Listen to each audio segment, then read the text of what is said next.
Hello guys, welcome back to this channel. In today's video, I'm going to show you how you can find easy eggs in the Roblox Hatch event. Okay, first of all, join the event and then you can go to this red portal.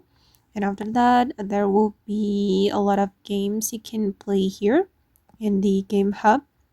And I recommend you to join this game. This one guys, this ragdoll engine. Okay, you can play it, and then here we need to select the language. Okay, and you just need to follow me to find the location. Okay, you can go to this location, the staircase. Okay, you just need to go up there. Okay, and we will be able to find the egg here. Okay, just come to the egg and then you will get this easy egg in this game. And basically guys, to find the egg, you need to join game in the game hub, and then each game has one egg and you need to find it.